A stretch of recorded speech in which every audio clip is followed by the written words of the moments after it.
IHSG GCI second half, badai sudah berlalu. Halo teman-teman investor dan trader, kembali lagi di channel Investment Idea atau ide investasi. Kali ini saya ingin sharing estimasi mengenai potensi IHSG GCI.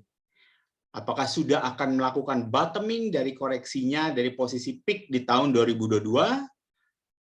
Tonton sampai habis ya, karena nanti saya juga akan memberikan estimasi akan kemungkinan sektor apa yang akan mendukung bull-nya indeks.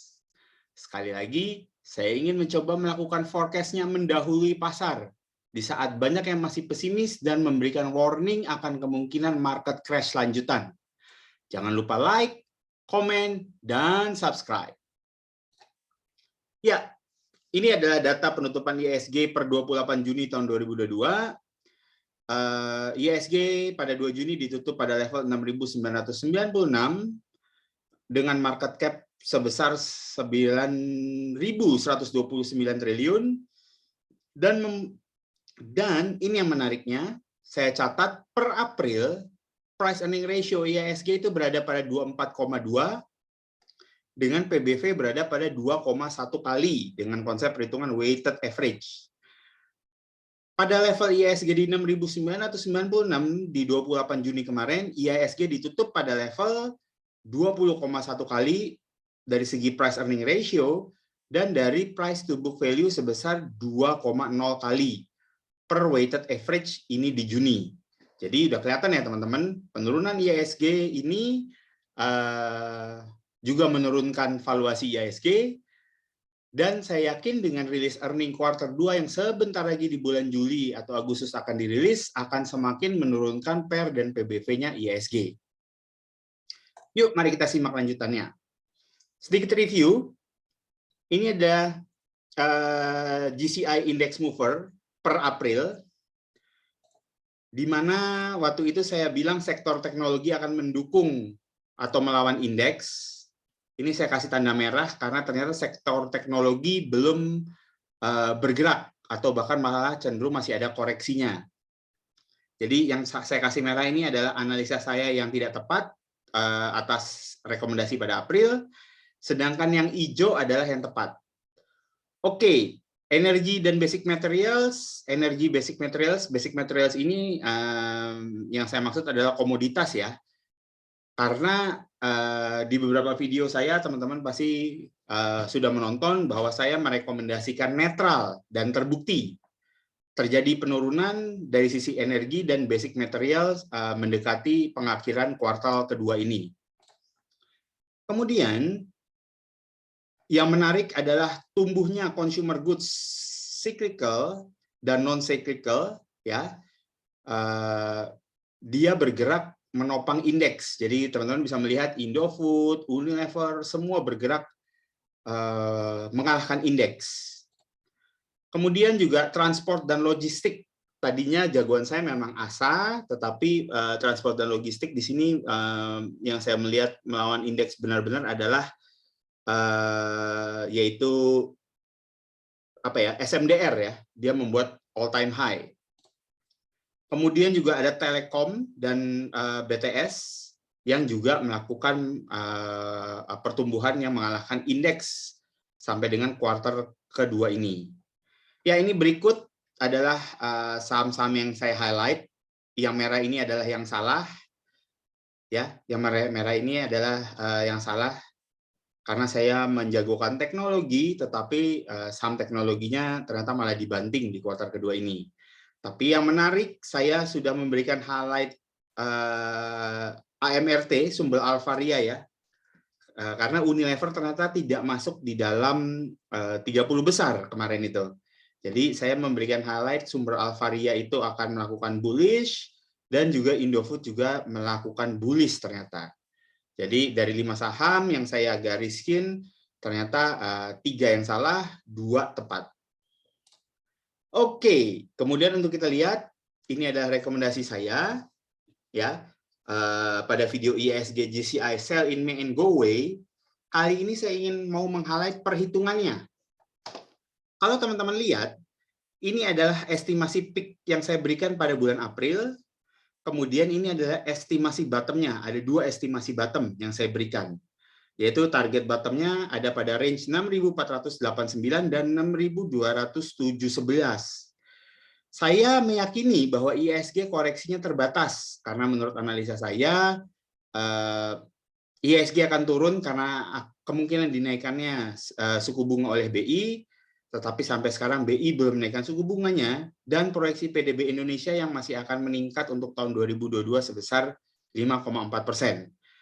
Jadi teman-teman bisa lihat, untuk level 6.489, target penurunan saya adalah minus 9,89%, dan bila mencapai level 6.217, IHSG akan berada pada level minus 13,67%. Jadi ini adalah target saya awal. Sekarang mari kita lihat realitanya. Nanti kita lihat ya. Ini saya berikan kepada teman-teman juga untuk first half review.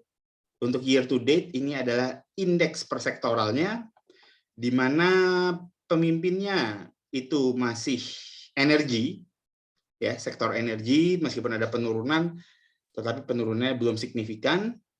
Kemudian kalau kita memegang dari awal tahun, pemenang kedua juga adalah IDX Transport, ya, yang tadi saya sebutkan. SMDR ini ternyata luar biasa kenaikannya. Kemudian untuk yang nomor 3 ini kalau nggak salah adalah IDX Industri. Ya, ini IDX Industri. Kemudian yang pink ini adalah non-cyclical, berarti ini adalah consumer goods nih. Non-cyclical consumer goods. Kemudian berikutnya kalau yang warna hijau toska, ternyata IDX Health tidak sesuai estimasi ya, bahwa dia akan turun, ternyata dia masih tetap bertahan kalau kita memegang konsep year to date. Untuk yang paling bottom ternyata dipegang oleh IDX Tekno, ya teman-teman lihat, paling bottom itu adalah IDX Tekno, dan kedua dari bottom, sorry kita lihat untuk yang kedua dari bottom, ini saya melihatnya ini seharusnya IDX Property nih, kemarin saya sempat highlight, ini IDX Property. Nanti saya akan bahas di video khusus mengenai view saya atas IDX Property, dan nanti saya akan pisah juga dengan video khusus mengenai konstruksi. Jadi berangkat dari sini, nanti kita akan melihat estimasinya, saya masih akan tetap memberikan bull, karena sesuai yang saya bilang, lepas dari kuartal 2, saya juga akan melihat energi akan meneruskan penguatannya. Kemudian transport juga akan meneruskan kembali penguatannya. Dan mungkin saya melihat teknologi ini akan, kalau teman-teman lihat, dia dari Mei ini udah mulai sideways nih dia berjalannya. Jadi kalau nanti kita melihat dari second half, saya melihat sektor teknologi ini akan mulai mengalahkan IHSG. Oke, mari kita lihat apa rekomendasi saya nanti untuk yang kedua, untuk yang second half. Pertama, sektor teknologi, pokoknya yang saya kasih hijau ini adalah yang akan mengalahkan indeks. Kemudian saya menjagokan lagi energi dan basic materials untuk mengalahkan indeks. Saya mengganti view saya menjadi netral kepada consumer goods cyclical dan non-cyclical. Sorry, ini saya kebalik ya. Kalau yang non-cyclical ini adalah Unilever dan Indofood, kalau yang consumer goods cyclical ini adalah CPO.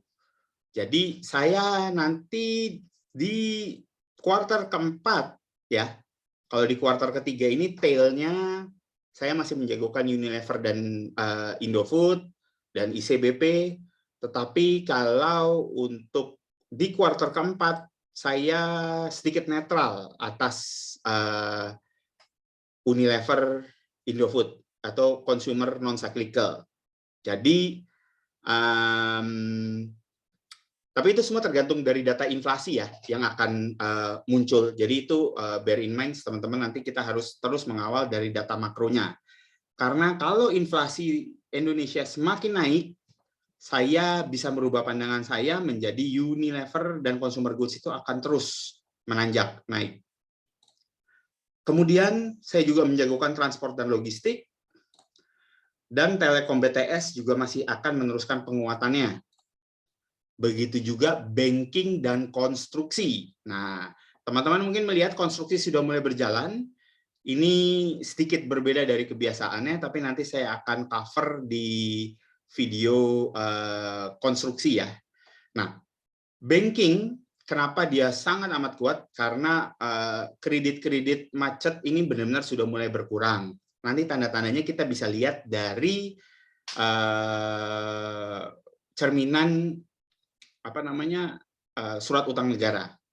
Jadi bagaimana investor asing itu melihat probability default di Indonesia itu seperti apa. Oke, dan berikut yang saya highlight adalah emiten-emiten yang saya rasa akan mengalahkan return IHSG, yaitu ada Gotoh, ada BRI, ada Bank Mandiri, ada Bank Negara Indonesia, ada Adaro, ada Emtek, ada Bayan Resources. Gitu. Jadi ini adalah emiten-emiten yang saya yakin akan mengalahkan return IHSG di second half. Oke, kembali ke tadi review saya akan IHSG GCI sell ini, di mana tadi kalau teman-teman masih ingat target penurunan saya ada pada level 9,9%, penurunannya 9,9% dan 13,5% ya teman-teman, itu range-nya saya. Mari kita lihat realitanya. IHSG titik tertinggi adalah berada pada 7355. Ya teman-teman bisa melihat, ini adalah titik tertinggi IHSG. Kemudian titik terendah IHSG ada pada 6510. Dan IHSG berarti sudah mengalami penurunannya sebesar 11,48%. Ini berarti adalah target saya sudah tercapai. Karena ingat tadi teman-teman, target minimum saya adalah di 9,8%, itu minimum, dan maksimumnya itu ada di 13,5% minusnya dari puncak. Jadi masuk dalam range itu saya menganggap apa yang saya analisa di bulan April itu sudah tercapai, yaitu sebesar minus 11,48%. Ya, ini penjelasannya. Penurunannya targetnya di awal April ada antara 9,9 sampai 13,67, tercapai dengan penurunan sebesar 11,48% di mid-Mei. Saya melihat titik penurunannya IHSG tidak akan melampaui level 6.700. Alasannya bagaimana? Pengukurannya berikut saya berikan, teman-teman. Ini saya tarik garis Fibonacci, dan ini adalah titiknya nih. Saya yakin IHSG tidak akan melewati level 6.700. Ini dari segi perhitungan Elliott Wave. Tetapi yang saya selalu tekankan ke teman-teman, Elliott Wave itu juga hanya sesuatu teknikal. Bagi saya adalah hanya suatu technical analysis. Jadi mari kita lihat apakah fundamental yang menyokong IHSG sampai dia sangat kuat. Teman-teman sudah lihat ya beberapa kali bahwa US equity udah masuk downtrend, dan kayak semalam di tanggal 28 Juni S&P 500 kembali turun 2%, akan tetapi IHSG hari ini turunnya hanya mengalami penurunan terbatas. Apa sih yang menyebabkan IHSG kuat dari segi fundamental sehingga saya berani menilai bahwa kalaupun ada penurunan lagi, IHSG tidak akan melewati level ini, 6.700. Bahkan kemungkinan paling banter, IHSG hanya akan mencapai level 6.800. Tapi ini adalah batas maksimum penurunannya, yaitu IHSG tidak akan melampaui nilai 6.700. Mari kita simak alasan fundamentalnya. Dari sisi fundamental makro, inflasi masih terjaga di bawah 4%. Tapi ingat teman-teman, ini adalah core inflasi. Kemarin saya sempat mendengarkan pidato atau penjelasan dari Ibu Sri Mulyani bahwa inflasi itu di sisi produsen itu sudah mencapai level 9%. Level 9% itu tercapai oleh karena banyaknya kenaikan raw material yang dialami oleh para produsen. Jadi saya meyakini bahwa tidak lama lagi para produsen akan semakin menaikkan harga atau mem-pass on harga kepada customer. Jadi pasti inflasi akan mulai kembali naik, tetapi kalau kita melihat, karena kaitannya ini adalah inflasi terjaga di bawah 4%, ini adalah indikasi untuk BI menahan suku bunga tetap di level 3,5% atau suku bunga 7 days reverse repo. Patokannya BI adalah ini, inflasi di atas masih di bawah 4%. Tapi karena inflasi di sisi produsen sudah mencapai 9%, saya meyakini di beberapa bulan kemudian inflasi akan terus mengalami kenaikan. Nah, tetapi BI saat ini, ya, jadi BI saat ini sudah melakukan tindakan pencegahan yang sangat terukur ya menurut saya. Karena dari sisi fundamental makro, BI sudah menaikkan cadangan GWM, giro wajib minimum sebesar 3% untuk para banking, sampai dengan September ini harus tercapai. Giro wajib minimum dinaikkan sampai dengan plus 3% dari posisi saat ini. Jadi ini yang berarti bahwa BI sudah mempunyai buffer 3% sebenarnya untuk menahan kenaikan inflasi lagi. Jadi gini perbedaannya. Saya jelasin sedikit mengenai GWM. Sebenarnya saya sudah jelasin ini di beberapa video lainnya, cuman biar teman-teman bisa update. Jadi GWM ini adalah salah satu instrumen yang BI pakai untuk mengurangi pengucuran kredit. Jadi bank tidak diizinkan untuk gencar melakukan kredit, tetapi bank itu diminta untuk selektif melaksanakan kredit. Jadi bank GWM ini adalah intinya bank disuruh menambah cadangan cash mereka kepada BI. Nah, inilah arti dari GWM. Jadi bank disuruh untuk sangat selektif memberikan kucuran kredit. Nah, oleh karena itu BI masih belum mau menaikkan 7 days reverse repo karena BI masih mempunyai buffer untuk menaikkan inflasi sampai dengan ada tambahan buffernya sebesar 3%. Dan yang menarik, current account surplus Indonesia ini akhirnya mengalami current account surplus selama 3 kuartal. Mungkin teman-teman bingung current account surplus itu seperti apa. Jadi kalau di laporan keuangan, ini current account surplus ini adalah di laporan keuangan negara. Current account surplus itu sama dengan kayak current account di laporan keuangan. Current account itu adalah aset lancar yang dimiliki oleh suatu perusahaan kalau kita membaca laporan keuangan. Jadi kalau current account-nya surplus itu berarti pemerintah memiliki tambahan pendanaan atau pendapatan dari sisi pajak. Nah, kalau di laporan keuangan current account surplus itu kurang lebih sama seperti dengan aset lancar, di mana aset lancar itu adalah harus bisa di-cover dengan cash yang besar atau juga dengan aset-aset lancar yang gampang dijual. Ya, itulah gunanya current account di dalam laporan keuangan. Nah, biasanya Indonesia itu mengalami current account deficit sehingga pemerintah harus kembali menambah hutang untuk menambal defisit tersebut gitu. Tetapi saat ini adalah Indonesia mengalami current account surplus selama 3 kuartal berturut-turut. Nanti saya akan berikan gambarnya. Kemudian PDB Indonesia masih di-forecast di atas 5%. Dan yang terpenting ini saya kembali ulangi adalah equity risk premium Indonesia itu berada pada 6,2%, di mana mengalami penguatan sebesar kurang lebih 3,3% dari posisi tahun 2020. Mengenai ERP ini pernah dibahas pada video dengan judul ini. Nanti saya akan kasih linknya di atas untuk teman-teman dapat menyimak kembali. Oke, foreign investor view, mereka melihat equity risk premium yang tadi saya jelaskan. Kemudian, menurut pendapat saya, Sun 10 tahun berada pada yield 7,6%, ini adalah sudah adalah overshoot, sudah kelebihan maksudnya yield yang diberikan. Atau sudah kelebihan yield yang yang terjadi ya. Itu mungkin gambaran paling mudahnya.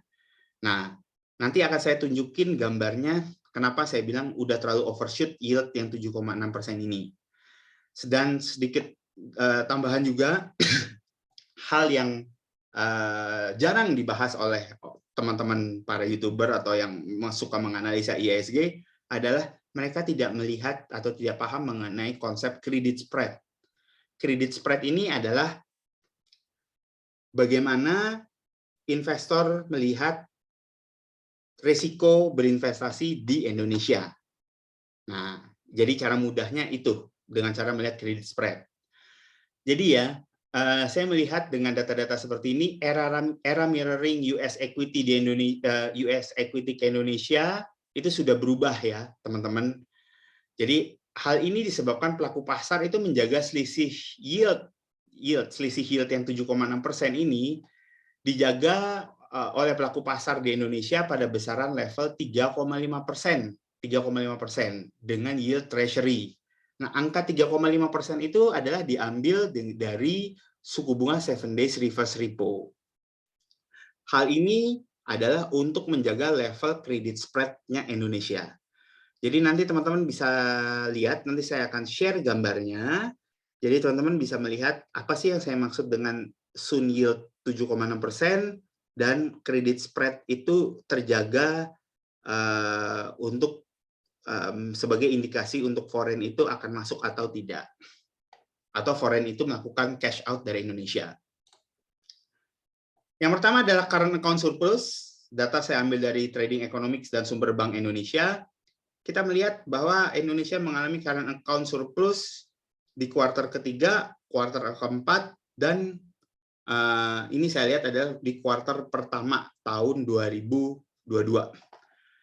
Kontribusi diberikan dari naiknya harga komoditas atau ekspor komoditas, coal, dan CPO.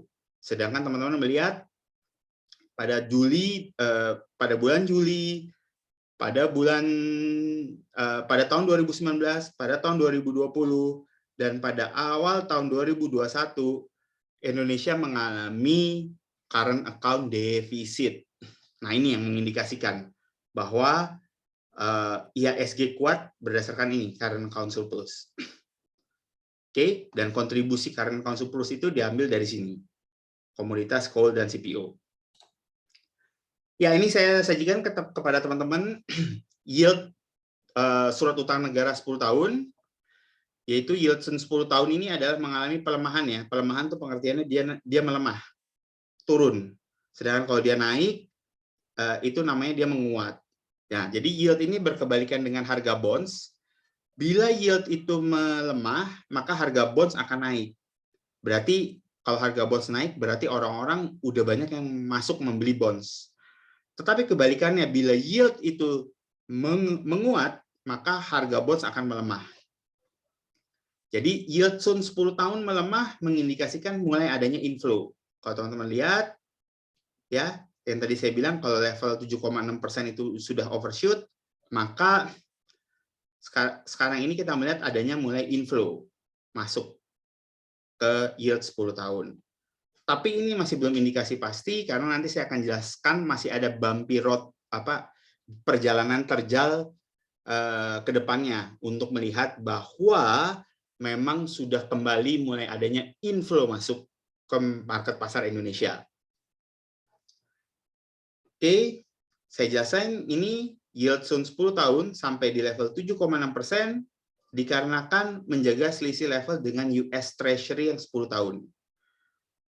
Berikut saya berikan yield US Treasury. Ya, yield US Treasury berada pada level 3,125 dan lihat ini selisihnya. Jadi kalau ditambah, makanya kenapa saya bilang overshoot, karena kalau kita tambah ini yield US Treasury dan kita tambah dengan 3,5% suku bunga di Indonesia, maka ini levelnya tidak mencapai 7%. Dan sekarang yield bond sudah berada pada 7,4%. Ini yang saya bilang bahwa yield Sun Indonesia ini sudah terlalu overshoot naiknya. Gitu. Karena kalau kita ambil rumus simpel matematik, ini adalah US Treasury yield, kita tambah dengan 7 days reverse repo yang berada pada kisaran 3,5%, maka seharusnya selisih suku bunganya itu tidak mencapai 7%. Oke, seperti itu teman-teman. Dan ini saya coba kasih gambar ke teman-teman mengenai kredit spread. Kredit spread ini adalah estimasi selisih antara yield 10 tahun US Treasury dengan 10 tahun Indonesia. Cara melihatnya seperti ini, teman-teman. Kita lihat, semenjak akhir 2022, resiko kredit di Indonesia ini mengalami penurunan, teman-teman. Teman-teman bisa lihat. Ya, risiko gagal bayar di Indonesia ini dianggap mengalami penurunan. Nih, teman-teman bisa lihat trajektorinya. Dia mengalami penurunan. Itu yang berarti bahwa Indonesia fundamentalnya adalah kuat. Sehingga ini mengindikasikan bahwa yield ini gagal bayar di Indonesia semakin kecil, dan investor itu gambaran garis besar adalah investor itu adalah mau menerima yield di Indonesia yang lebih kecil nih. Ini kalau kita hitung ada perhitungannya dengan basis point. Ini sebenarnya imbal hasil di Indonesia ini hanya menghasilkan 4%, teman-teman. Secara garis besarnya ya. Jadi imbal hasil di Indonesia ini hanya sebesar 4% dan investor itu tetapi masih mau menerimanya, investor asing. Lihat trajektori turunnya. Nah, kurang lebih seperti itu gambarannya. Jadi, bila semakin yield spread-nya ini semakin tinggi, selisih spread-nya semakin tinggi, ini sebenarnya semakin bagus. Karena imbal hasil yang diberikan oleh Indonesia itu semakin tinggi.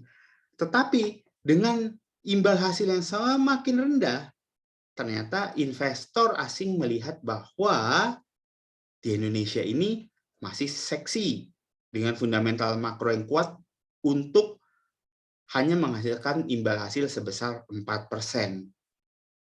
Ya, jadi kita lihat trajektorinya. Jadi jangan kita lihat pergerakan harga satuannya, tapi kita lihat trajektorinya dia turun terus.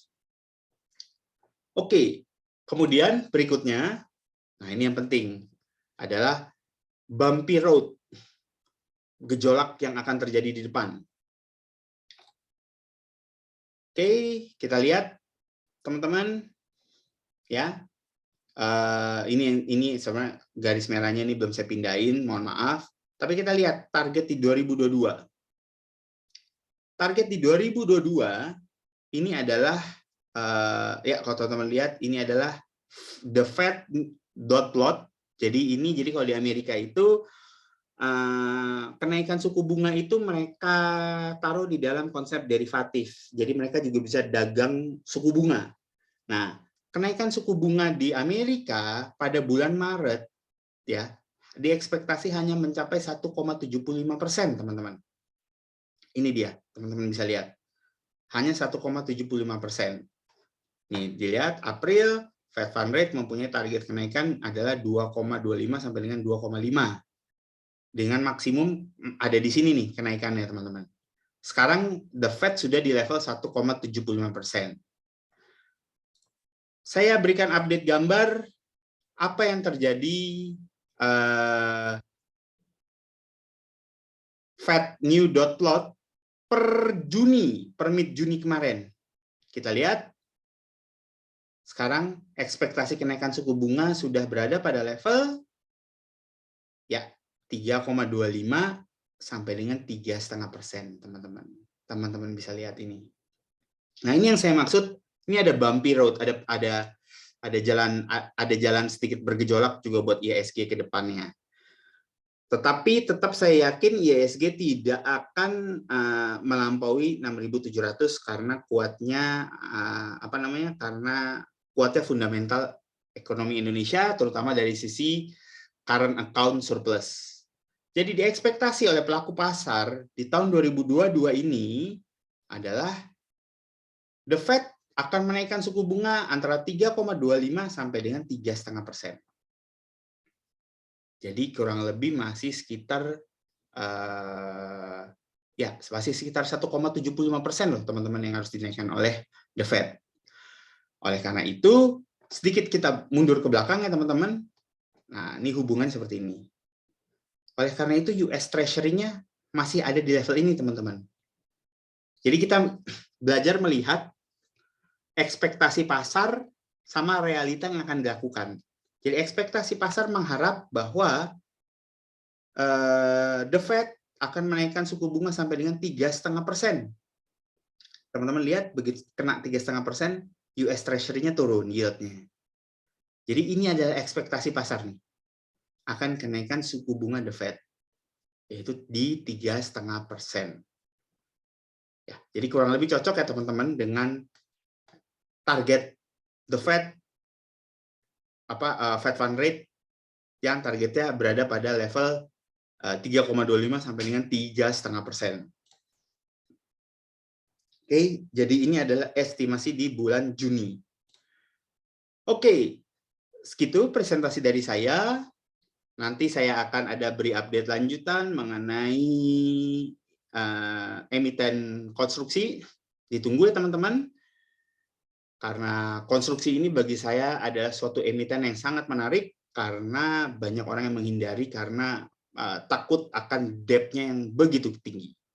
Tapi nanti saya akan bantu teman-teman melihat bahwa debt-nya perusahaan konstruksi ini tidak semenakutkan yang para investor atau para orang-orang atau para YouTuber sebutkan. Jadi, bila ada komen, silakan teman-teman memberikan komen di kolom komen. Kemudian disclaimer informasi oleh ide investasi adalah saya saat ini mempunyai posisi pada beberapa saham yang disebut di presentasi awal, tetapi saya tidak terafiliasi dengan perusahaan maupun perusahaan sekuritas manapun. Data yang disajikan adalah data publik yang dapat diakses oleh masyarakat umum, di mana target price diolah oleh saya berdasarkan interpretasi saya atas data umum yang ada. Oke, terima kasih telah menonton sampai akhir. Semoga selalu bisa tetap cuan. Dan jangan lupa like, komen, dan subscribe. Sampai ketemu lagi teman-teman.